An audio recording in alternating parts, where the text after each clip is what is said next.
is more than just a rapper. He is an activist. He is a humanitarian. He is a self-described son of this city. He just told some reporters backstage that if you cut him, he bleeds Atlanta. He is a business owner. That's right. He is a business owner, but most importantly, he is someone who has stood up, who has said enough is enough, who is going to get engaged, and he's going to take everybody he can with him. So please, give a warm round of applause to Killer Mike, ladies and gentlemen.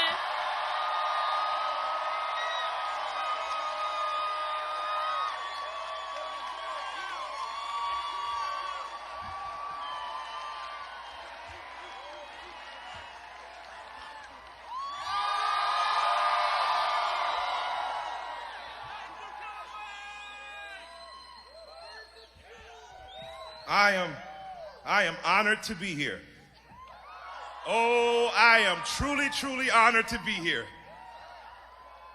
I am from Atlanta, Georgia, and I say that proudly. I repeat, I am from Atlanta, Georgia, and I say that proudly. If you're from Atlanta, Georgia, you may be familiar with a young man who grew up not far from here. His name was Martin King.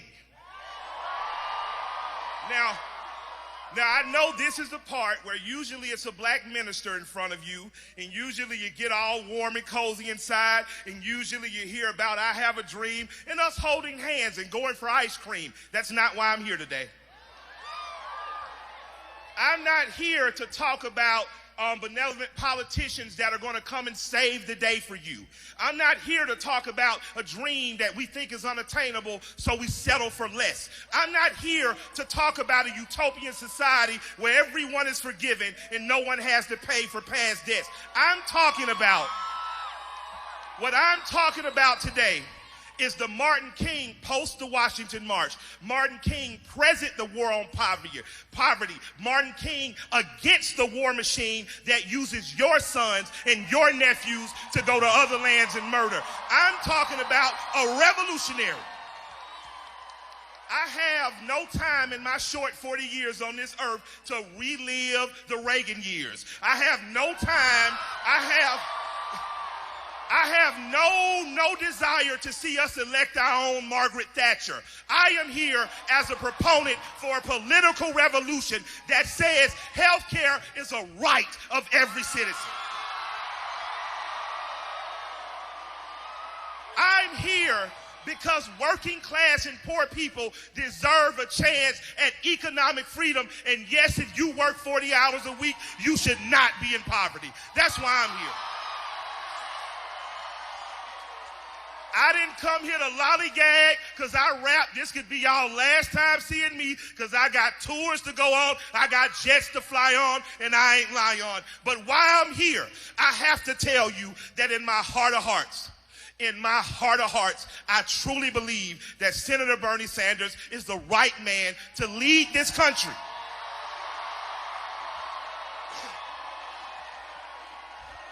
And I believe it because he, unlike any other candidate, said, I would like to restore the Voting Rights Act. He, unlike any other candidate, said, I wish to end this illegal war on drugs that disproportionately targets minorities and poor. Unlike any other candidate in my life, he says that education should be free for every citizen of this country. Now, I only have a few minutes, but as I read the Atlanta Journal-Constitution's comments about me speaking tonight, one jumped out at me and it broke my heart. It says, I don't listen to rap and I'll no longer be listening to Bernie Sanders. And I just want to say that whoever wrote that, before I was a rapper, I was a son of Atlanta. Before I ever wrote one rhyming word on paper, before that, I was a black man in America. And before I ever learned how to dance a jig, I gave a damn about American politics. I gave a damn about the people of America, and I took to the streets and I advocated. So, I know I'm preaching to the choir tonight. I know there are not a lot of voices of dissension out there. I know I'm preaching to the choir, but I'm here to tell you, stay encouraged, stay invigorated, stay bold, stay confronting bullshit at every turn. Make sure that wherever you go, you take the name, the ideas, the philosophy, and the ideology of Bernie Sanders there, and you make sure when you leave, they are on fire because they have felt the burn.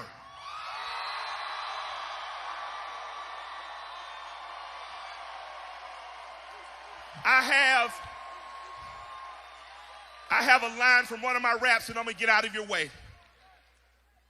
I have said in many a rap, I don't trust the church or the government, a Democrat, Republican, a pope or a bishop or those other men. But after spending 5 hours tonight, after spending 5 hours with someone who has spent the last 50 years radically fighting for your rights and mine, I can tell you that I am very proud tonight to announce the next president of the United States, Senator Bernie Sanders. Everyone give him a round of applause.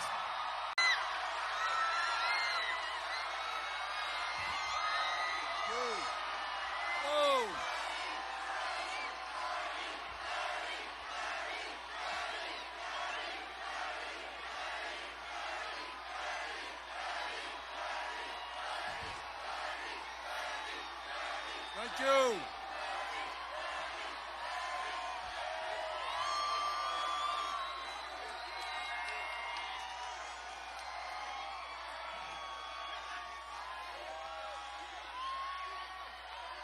Thank you, Atlanta.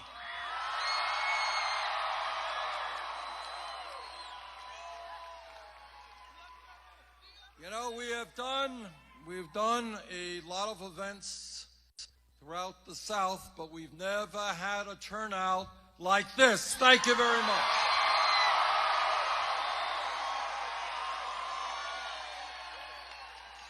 And let me thank Killer Mike. That was quite an introduction. Now, Killer Mike is, as you all know, a great rapper, but he is a lot more than that. He's trying to talk truth throughout this country and, in fact, throughout the world, trying to bring people together. Mike, thanks very much for what you're doing.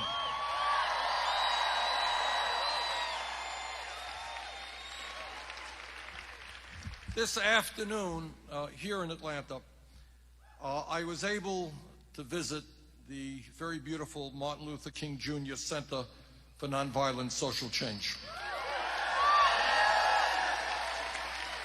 And I had the opportunity to meet with Dr. King's daughter, Dr. Bernice King. And to me, that was a very moving visit because Dr. King is one of my heroes and clearly one of the great leaders in the modern history of the United States of America.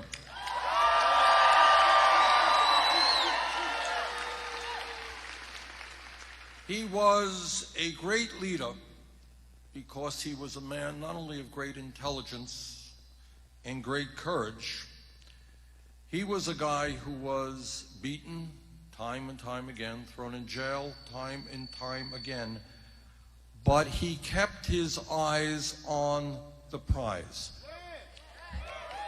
And that's a lesson. Victory does not come easily. Struggle does not come easily. And what we need to do is to keep our eyes on the prize as he did. Always fighting for what he called the beloved community. His vision for a world of justice, of peace, and equality for all humanity. That was his vision.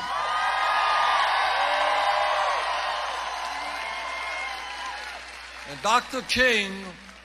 King was a great leader because he understood a profound truth. It was true in his lifetime, true before him, and true today, that real change always takes place from the bottom on up, never from the top down.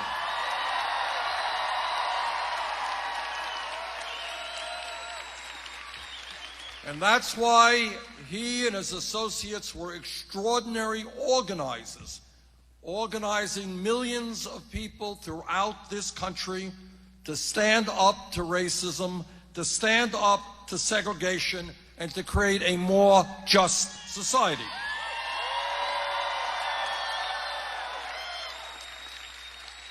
And he was a great leader because he believed in democracy and he believed in the importance of people being involved in the political process. And he spent an enormous amount of time and energy to tenaciously fight for the Voting Rights Act so that people in this country, all people, have the right to vote regardless of the color of their skin.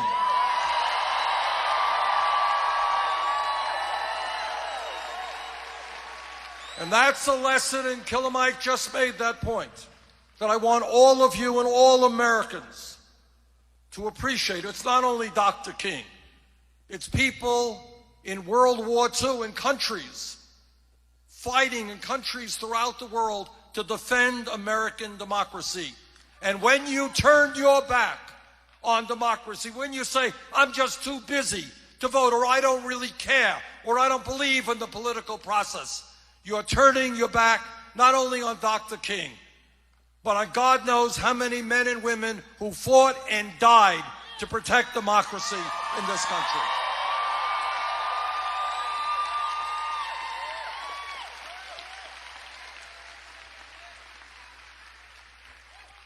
And Dr. King was a great leader because he continued to grow and expand his vision. Now, you don't necessarily know this if you watch the TV, but the truth is, he did much more than just fight segregation and racism. What he did against enormous opposition from the establishment, opposition from people who contributed money to his organization, he said, you know, I, Dr. King, have been a proponent of nonviolence my entire life. And I see America engaged in a war in Vietnam that they should not be engaged in, and I must speak out against that war.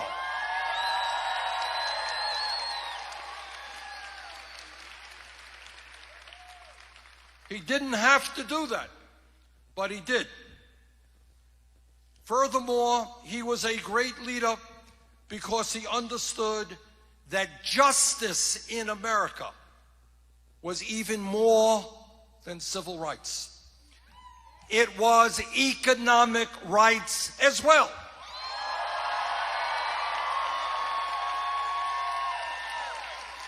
And what he said was that, of course, we have to end segregation at lunch counters and at hotels and at universities and schools. But then he also said, what difference does it make if a family can't afford to send their kid to those schools or eat in that restaurant?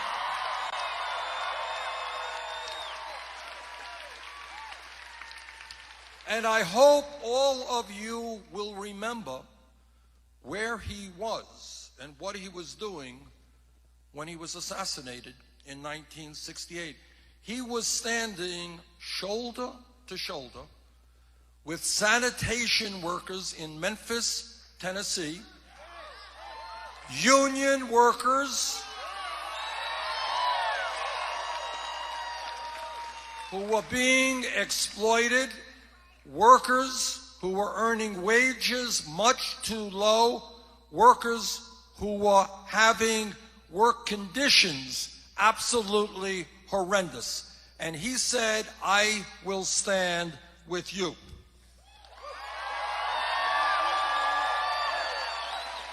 Because he understood that to be free in America meant that you have to have economic rights. You have to earn a living wage.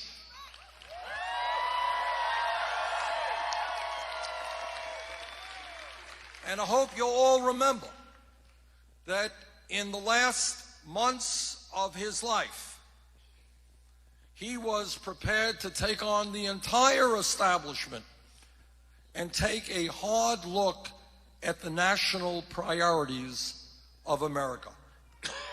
And he was organizing, not a lot of people know this or remember this, but he was organizing what he called a Poor People's March. It was a march of African Americans, of whites, of Latinos, of Native Americans, and it was the coming together of all exploited people to demand that the United States government started passing policies which represented all of the people, not just the people on top.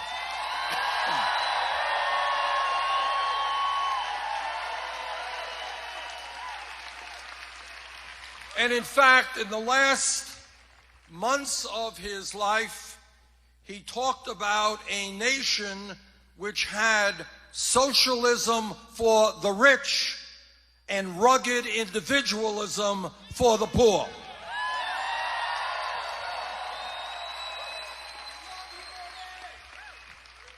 Atlanta is the city in which Martin Luther King Jr.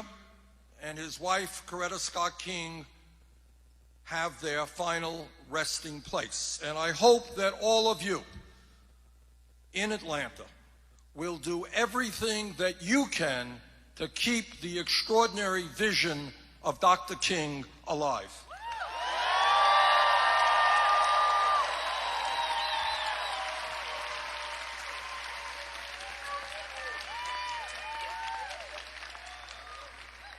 And what I want to do, and what we've been doing throughout this campaign, and the reason why I think our campaign has had as much success as it has had, is that we are simply treating the American people with intelligence.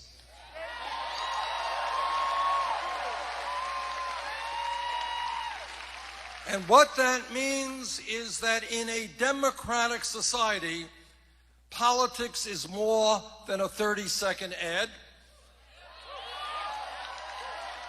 Politics is the need to lay out on the table the problems facing our country and in a respectful, intelligent way, figure out how we go from here to there.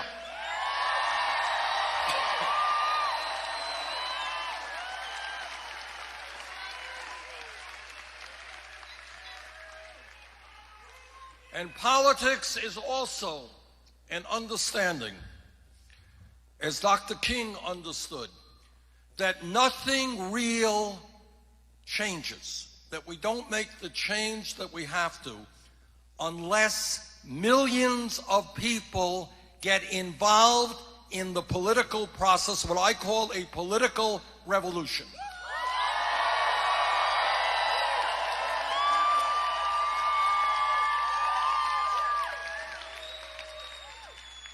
And when all across this country, working people and low-income people and people of color and people who are gay and people who are born in other countries, when we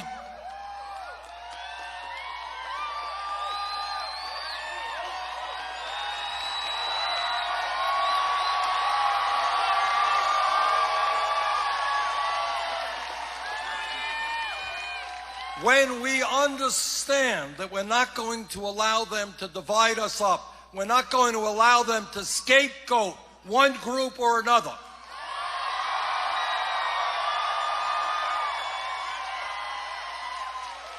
When we come together and when we say loudly and clearly, enough is enough,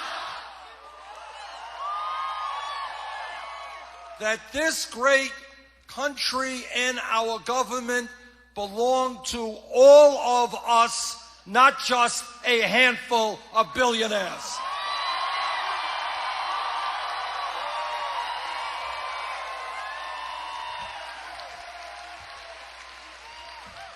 And that is what this campaign is about. It's a coming together. It's a telling people who have given up on the political process, you better come back in.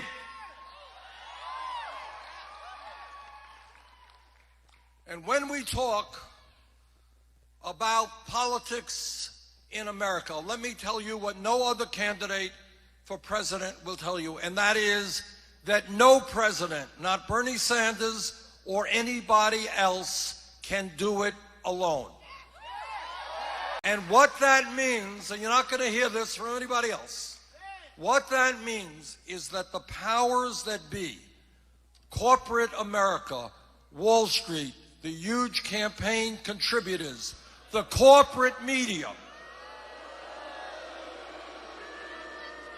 these folks are so powerful that no president can do what has to be done for working families unless millions of people join the political revolution.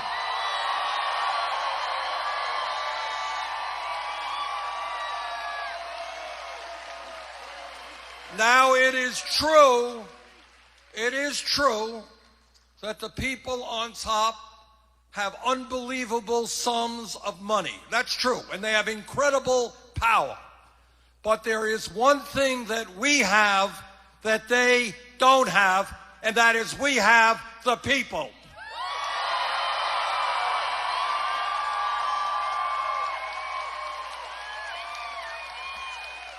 And when people come together, there is nothing that we cannot accomplish.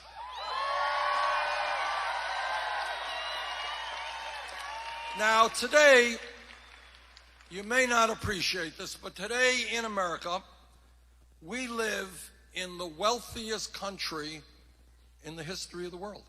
But most Americans don't know that, don't feel that, because almost all of the wealth and all of the income is going to the top 1%. In America today, we have more wealth and income inequality than almost any major country on earth.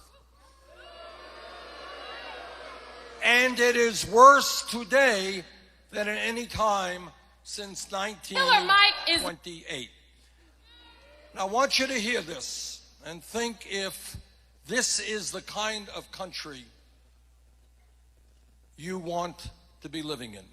In America today, listen to this, the top 0.1% owns almost as much wealth as the bottom 90%. In America today, one family, the Walton family of Walmart, owns more wealth than the bottom 40% of the American people. When you talk about an economy that is rigged, understand that in the last 2 years, the 15 wealthiest people in this country, 15 people, saw their wealth increase by $170 billion, which is more money than is owned by the bottom 130 million Americans. Now, I can tell you that in my state of Vermont, you got many, many people who are working not one job, they're working 2 jobs, they're working 3 jobs, and I'm sure that is the case here in Georgia and the case all over America.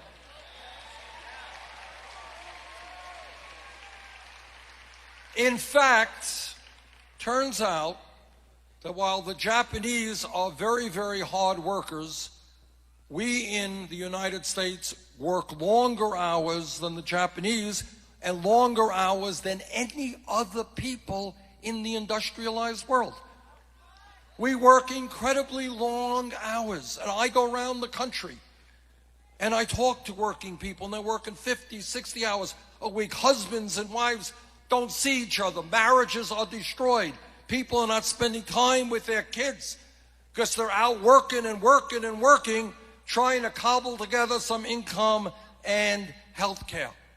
And yet, despite the fact that we work so hard, it turns out that 58% of all new income generated in America today goes to the top 1%. Brothers and sisters, our job is to create an economy that works for all of us and not just a handful of billionaires.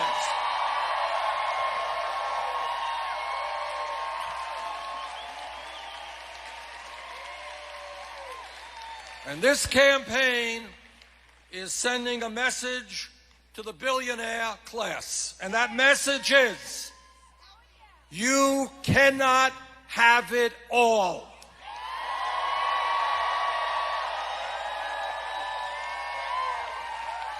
You are not going to get huge tax breaks when children in Georgia and Vermont go hungry. Ain't gonna happen.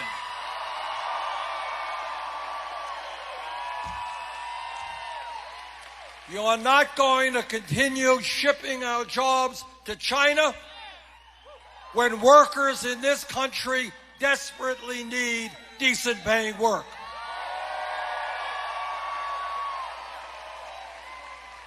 You are not going to cut the wages and the benefits and the pensions of workers and then give the CEOs of large corporations outrageous compensation packages.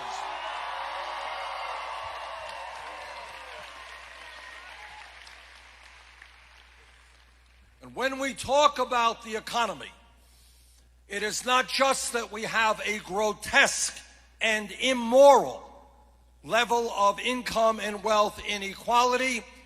It is also that unemployment in this country is much higher than most people assume. Every month, federal government comes out with a report. It's called official unemployment. Nationally, that means they say it's about 5%. But what that report does not include are people who have given up looking for work and people who are working part-time when they want to work full-time. And when you add all of that together, real unemployment is close to 10%. And now let me tell you something which we almost never discuss, and that is the tragedy of youth unemployment in America.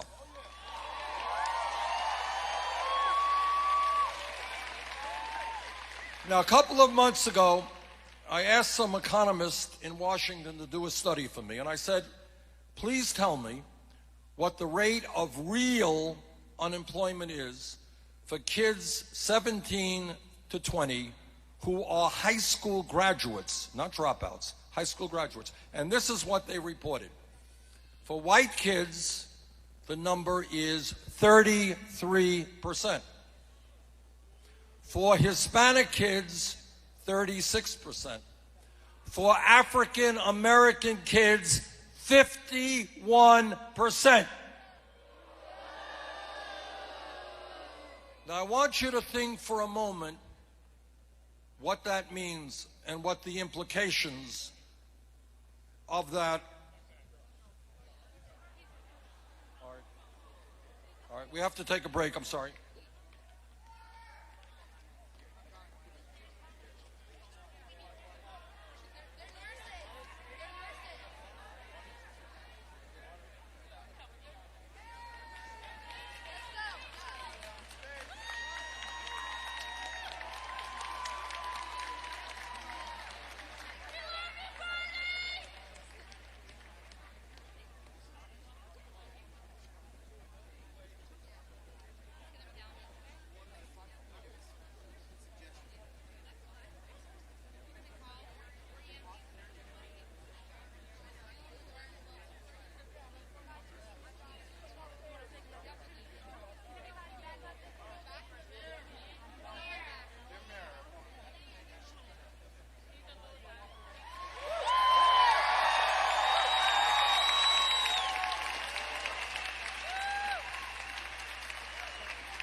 I didn't realize my oratory was so powerful. I don't know.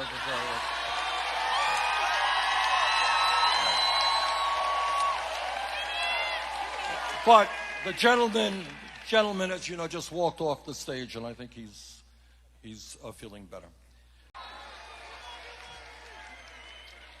All right. The point that I was in the midst of making is that when you have youth unemployment, that is so high, when you have young people who want to get out and start earning some money and becoming independent and standing up on their own 2 feet, and they look out in the community and they can't find any jobs. There is no income. Under those circumstances, bad things happen. And if anyone here thinks there is not a direct correlation between outrageously high youth unemployment in America and the fact that we have more people in jail than any other country on earth, you would be mistaken.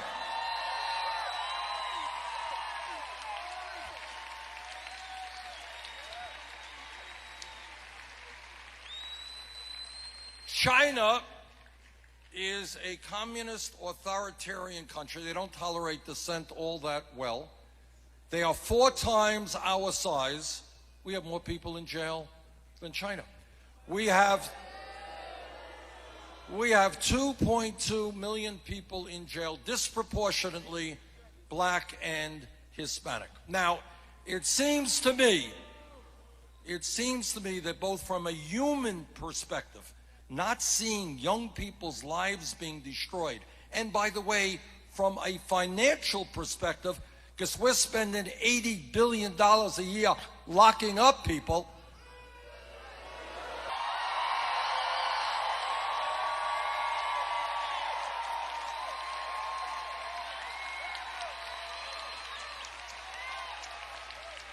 Education and jobs rather than jails and incarceration.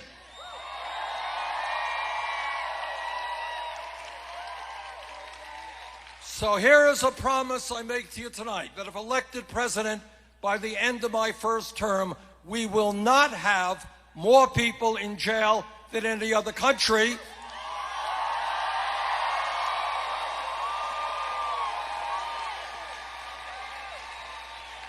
We will reform a broken criminal justice system.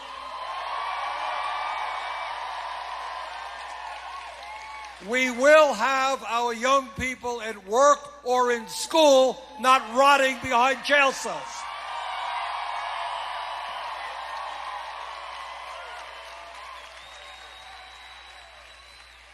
And when we talk about the economy, it's not only income and wealth inequality, it's not only high unemployment. It is also the fact that wages in America are just too damn low.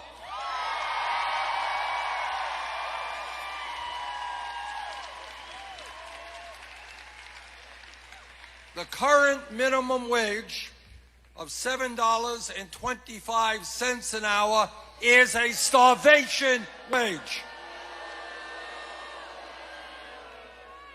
We have got to raise the minimum wage to a living wage, $15 an hour over the next few years.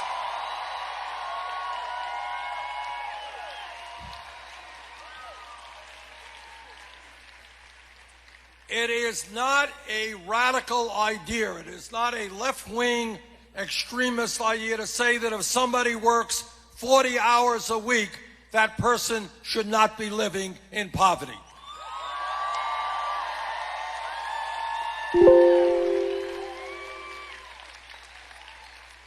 And I hope that every man in this room tonight will stand with the women and fight for pay equity for women working.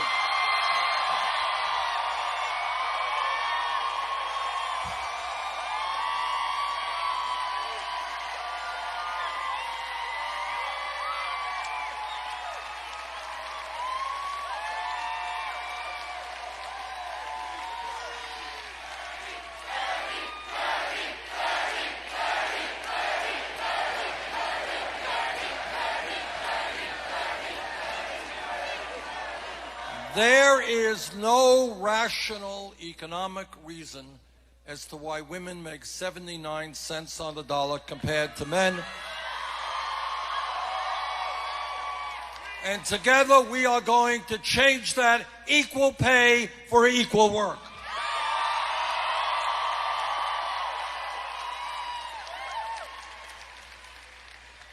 And when we raise the minimum wage to a living wage, and when we have pay equity for women workers, you're going to see millions of single moms all over this country finally being able to raise their children with the security and dignity they're entitled to.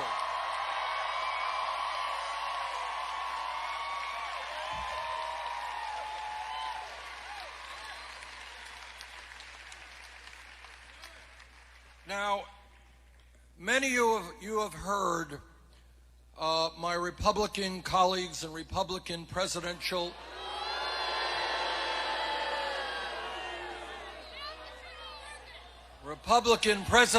candidates talk about family values. They just stay up nights worrying about families,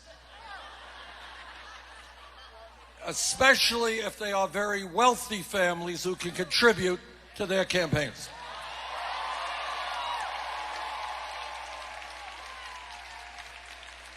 But all of you know what Republicans are talking about when they talk about family values, and what they are saying is that no woman in this country should have the right to control her own body. I disagree.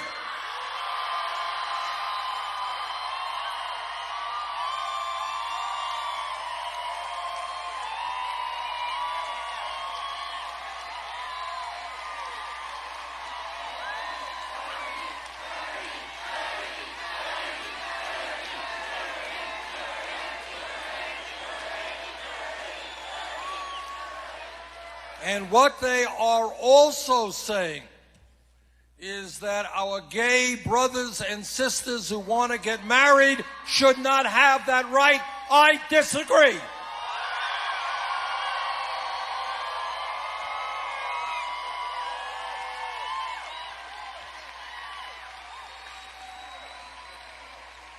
Now, I am a very lucky guy. I have 4 great kids, 7 beautiful grandchildren, and my wife, Jane, and I have been married for 27 years. And Jane and I believe very strongly in family values, but they are very different values than Republicans believe in.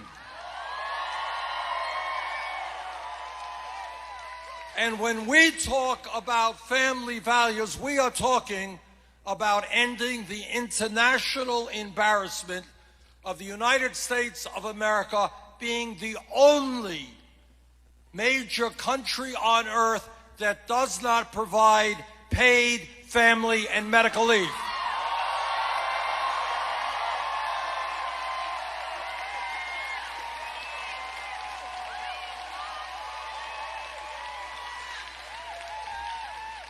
Now, today in Georgia, here in Atlanta, and Burlington, Vermont, women are giving birth to babies. And for those of you who are parents, you know what an extraordinary day that is.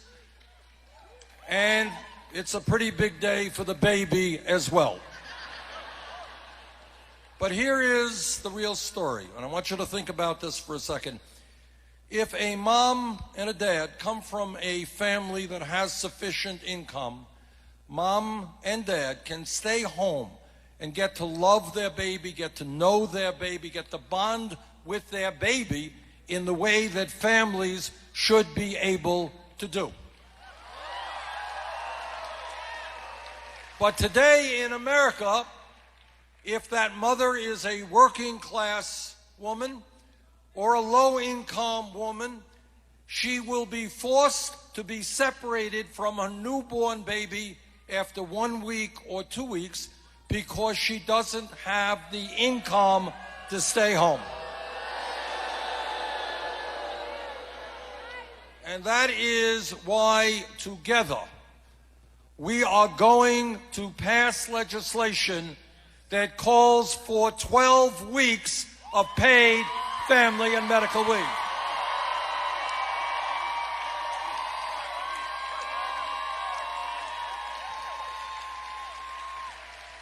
We are not going to be the only country, major country on earth, that forces women to go back to work and not be able to take care of their babies.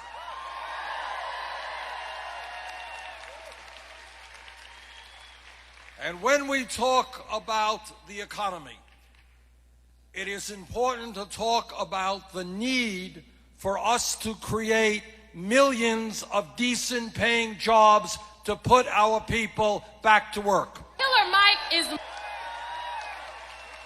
In America today, given the educational crisis that we face, we should not be firing teachers, we should be hiring teachers.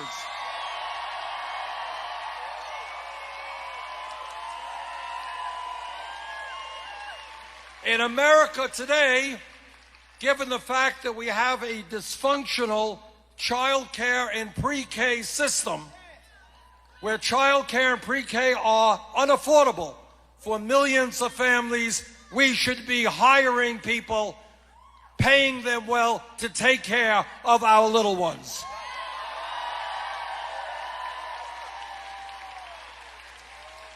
In America today, our infrastructure, our roads, our bridges, water systems, wastewater plants, our rail system, our airports, our levees, our dams need an enormous amount of work.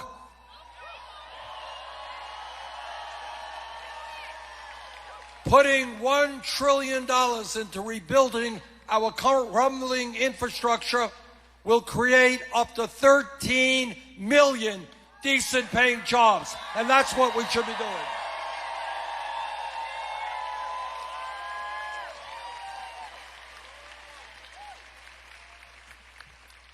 And when we talk about our economy, it is imperative that we take a very hard look at the greed, the recklessness, and the illegal behavior taking place on Wall Street.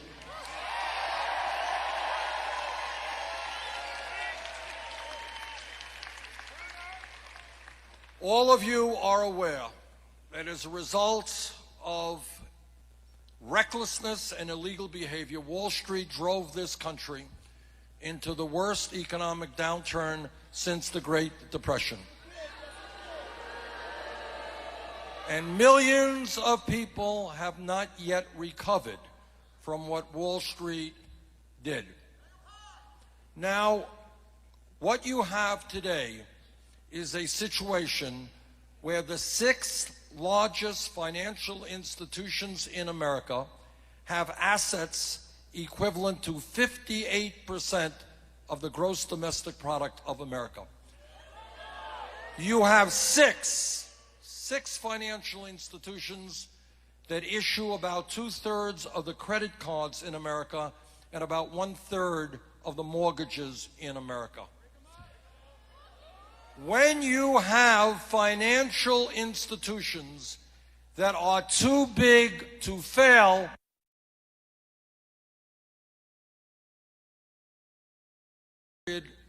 Wall Street spent $5 billion in lobbying and campaign contributions in order to get deregulated. $5 billion. And then, after they crashed, they spent more money telling Congress to bail them out. And here's something that we should think a lot about. And that is that many, many hundreds of thousands of people in our country over a period of years have received police records for the possession of marijuana.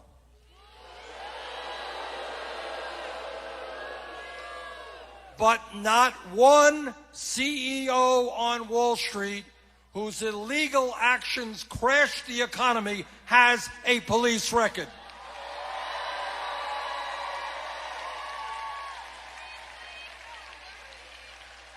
So you have a situation where banks are not only too big to fail, the bankers are too big to jail.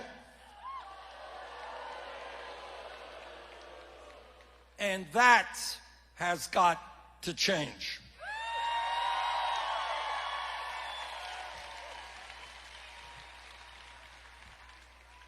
And when we talk about what's going on in our country, it is not only the fact that we have an economic system that is rigged, where people are working incredible hours, but all of the wealth, almost all of the wealth and income goes to the 1%. We got something else going on, not unrelated. And that is, we have a campaign finance system which is corrupt.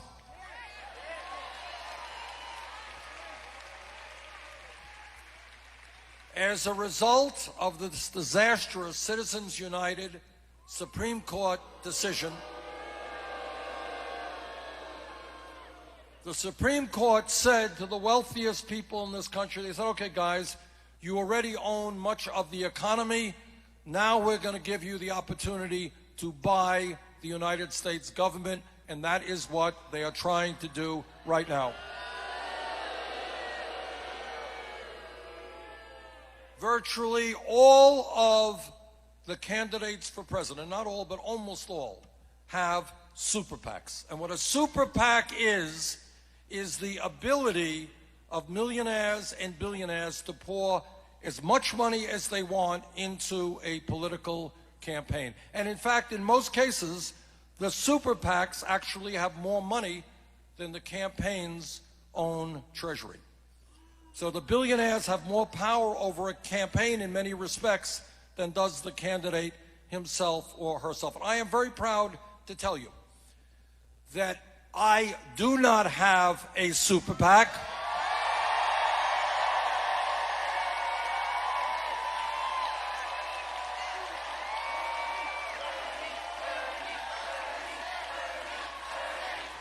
I do not want a super PAC.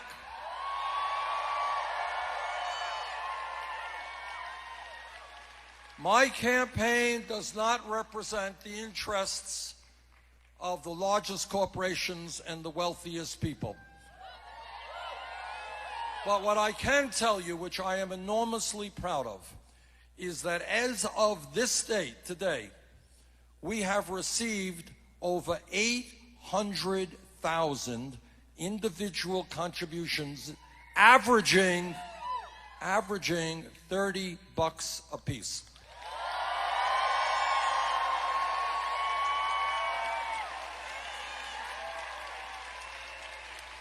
This is a people's campaign.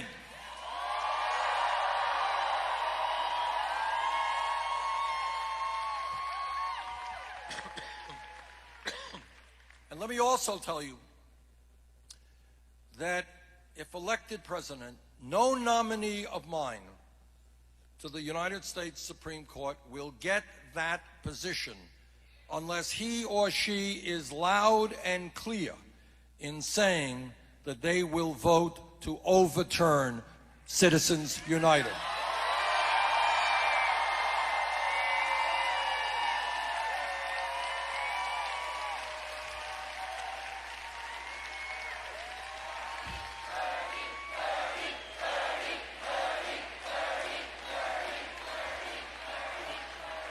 I am a passionate believer in a very radical idea called democracy. And what that means to me is that I want every person in this room, and I want people all over Georgia, all over America, regardless of their political views, they're conservatives, the moderates, the progressives, whatever they are, I want them to be able to run for office and not have to hustle money from wealthy people.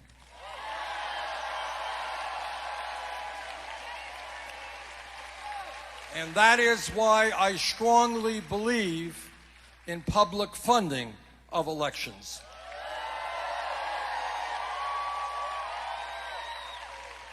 And let me also say this to the government here in Georgia, government in South Carolina, and that is what democracy is about, is to try to make sure that as many people as possible get involved in the political process. Our job is to encourage people to vote, not to suppress the vote.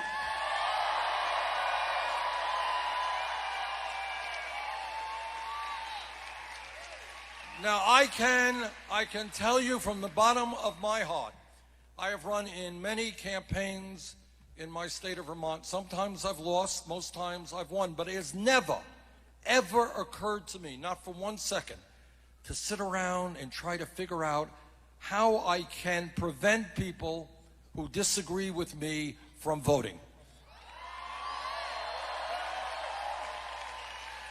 That is, when you do that, you are nothing less than a political coward. And if you are too afraid to run in a free and fair election, get another job.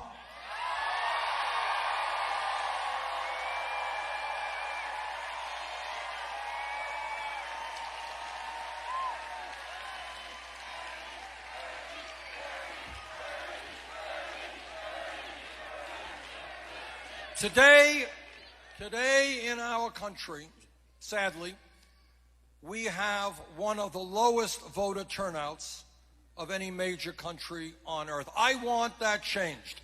I want us to have one of the highest voter turnouts, not one of the lowest voter turnouts.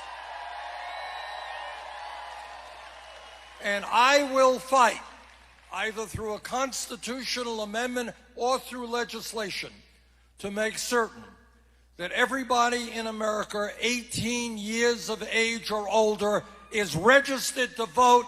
End of discussion.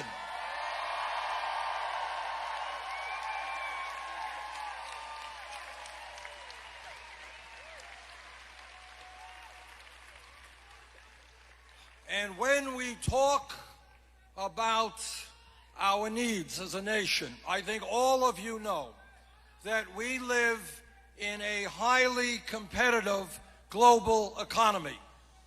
And we need the best educated workforce in the world.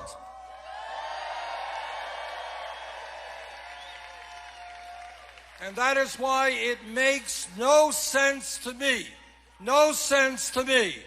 that we have today hundreds of thousands of bright and qualified young people who are unable to go to college for one reason alone, and that is their families lack the money.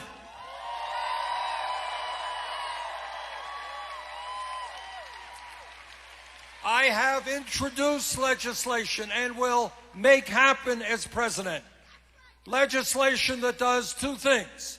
Number one, it will make every public college and university tuition free.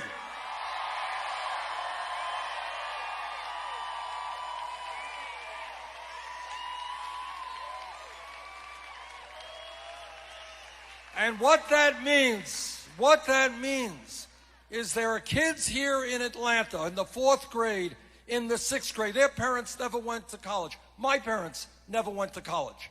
And when you're in a family whose parents never went to college, you kind of don't associate with families who went to college. And for those kids, the dream of going to college is non-existent.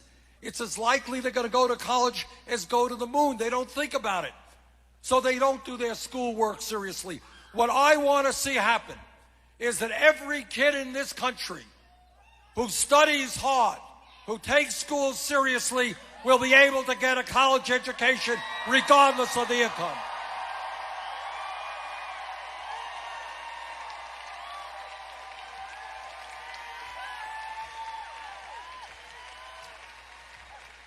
And the other thing this legislation does is deal with a major crisis impacting millions of people who have student debt.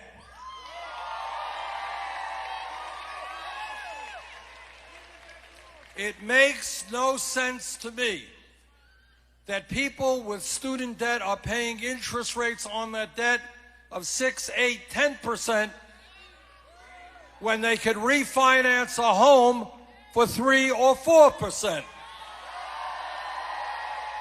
And that's what we're going to allow them to do.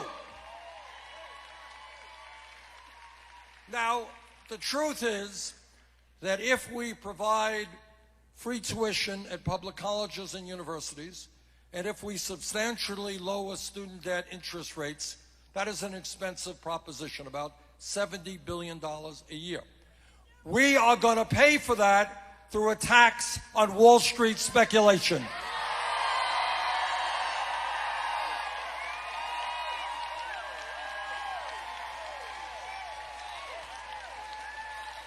When Wall Street collapsed, they came running to the United States Congress for a bailout. Well, now it is Wall Street's turn to bail out the middle class.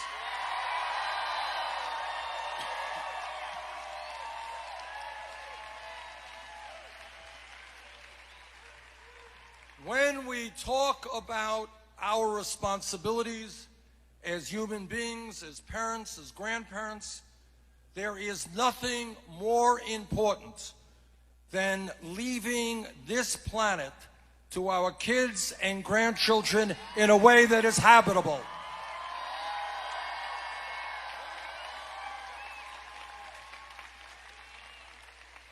The debate is over. Climate change is real.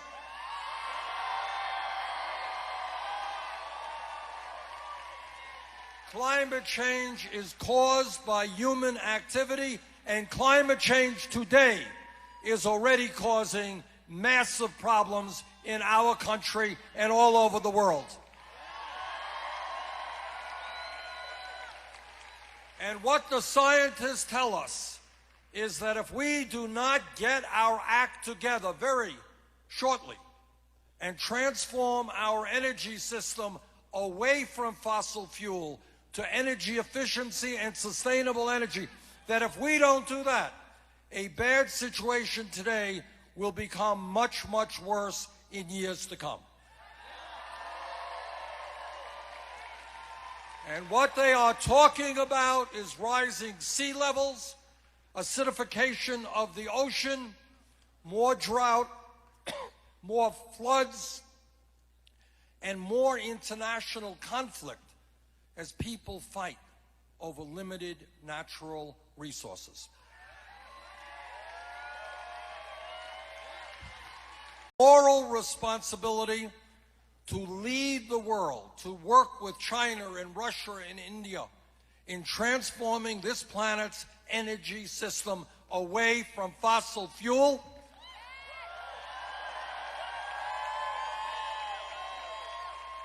And as your president, that is exactly what I will do.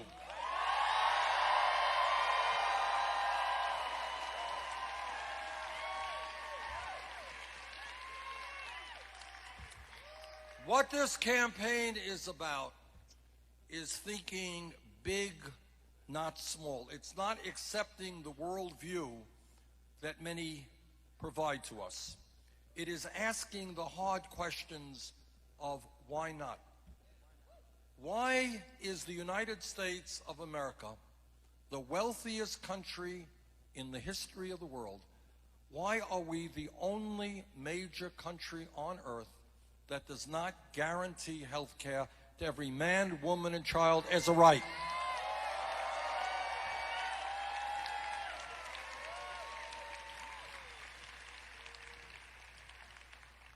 Now, I am a member of the Health Education Committee, the committee that helped write the Affordable Care Act. And it is obvious to anyone who is not deeply prejudiced that the Affordable Care Act has done a lot of good in this country.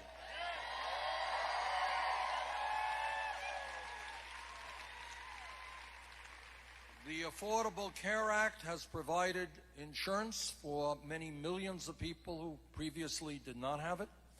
It has done away with the obscenity of pre-existing conditions.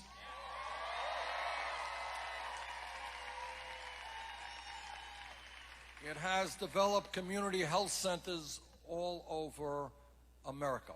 But let me say this, let me make 2 points. Number one, it is, as somebody who helped write the bill, I can tell you that none of us were of the belief that there would be governors throughout America, including Georgia, including South Carolina,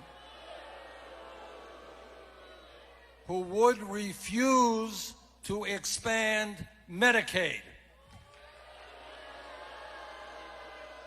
In Georgia, as I understand it, some 600,000 people are not getting health insurance because governors and members of the legislature are more concerned with ideology than they are with the health of their people. That's wrong.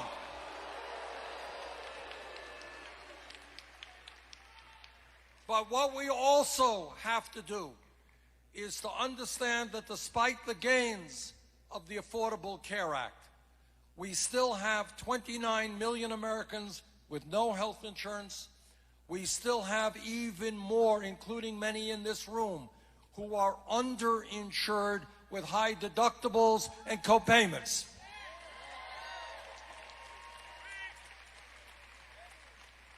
We still have a situation where our life expectancy is lower than many other countries and our health care outcomes are not as good, yet we spend by far more money per capita on health care than any other country. That is why I believe that what we must do is join the rest of the world, make sure that health care is a right, not a privilege.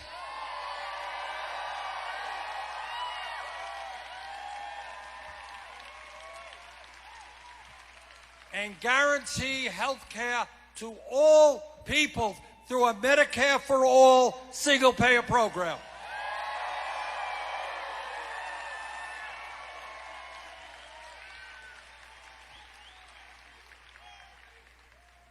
And when we do that, I want you to know what it means.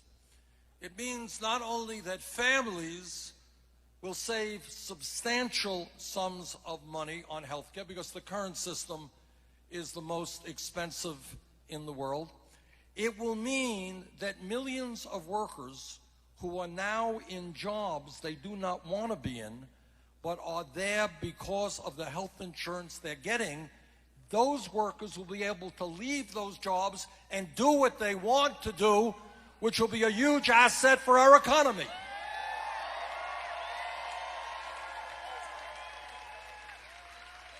It means that small and medium-sized businesses will not have to spend half their lives worrying about health care, and they could worry about their business.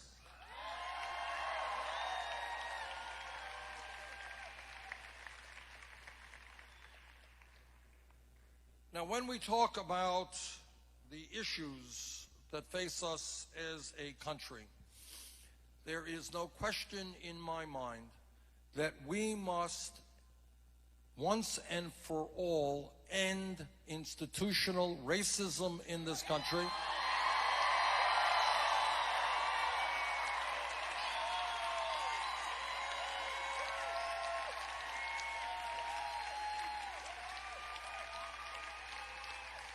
And reform a very, very broken criminal justice system.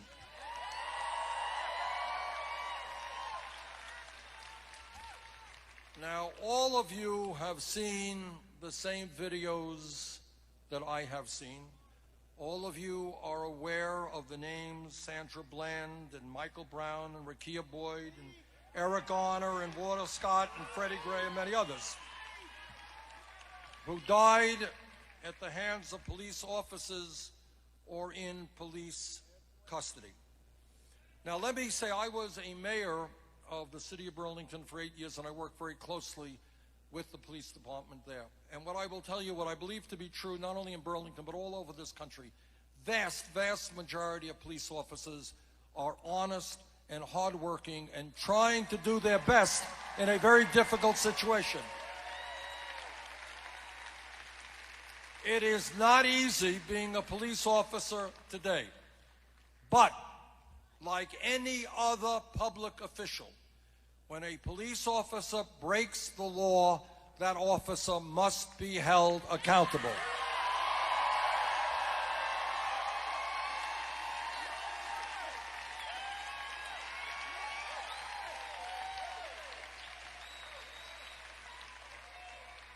And when we look at criminal justice reform, it is clear to me that we must demilitarize our police departments.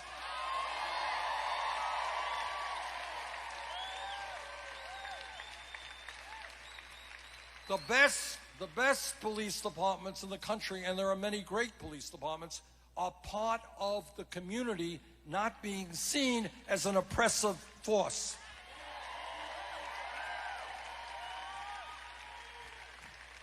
We need to make certain that police departments look like the community they are serving.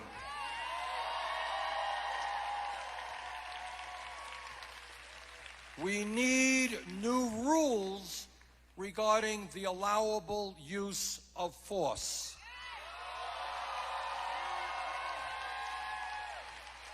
Lethal force should be a last resort, not a first resort.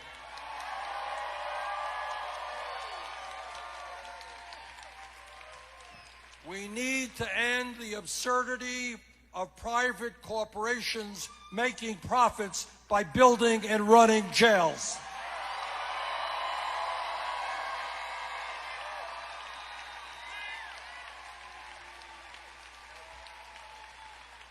We need to understand that substance abuse, a very serious problem in my state and all over America, is a health issue, not a criminal issue.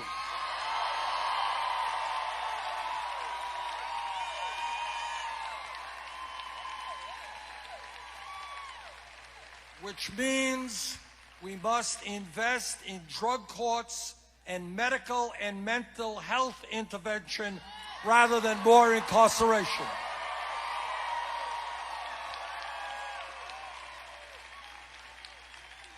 We need to take a very hard look at the so-called war on drugs, which has destroyed so many lives.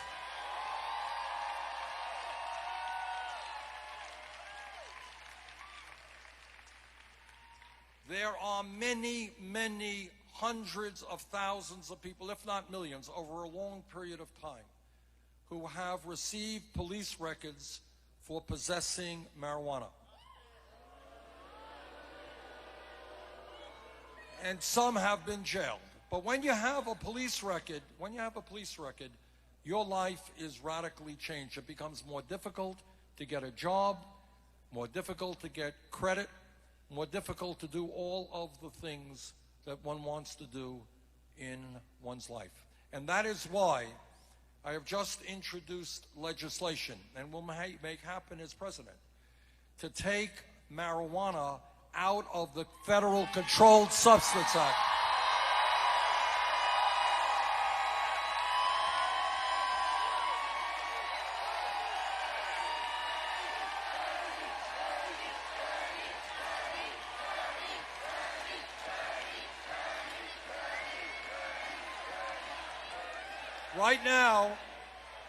Right now, as part of the Federal Controlled Substance Act, marijuana is in the Schedule I class, right alongside heroin.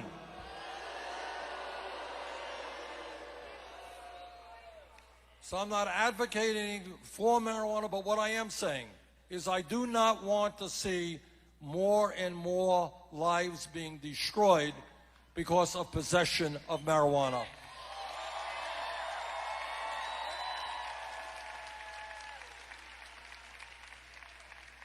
Furthermore, and very, very importantly, we need a path back from prison.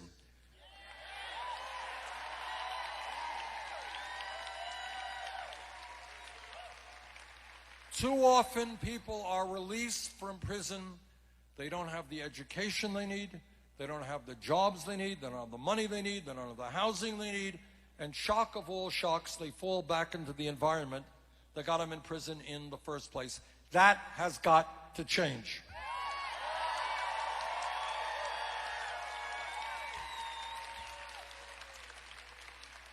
And when we talk about issues of importance to our country, I hope everybody here knows that today there are 11 million people in this country who are undocumented. And let me be very clear.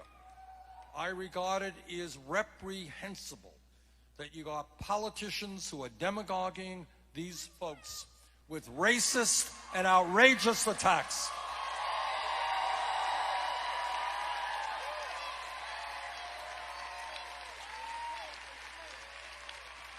There are politicians who are trying to open the door to racism, whether it's against our Hispanic brothers and sisters, whether it's against Muslims, and we are going to shut that door closed.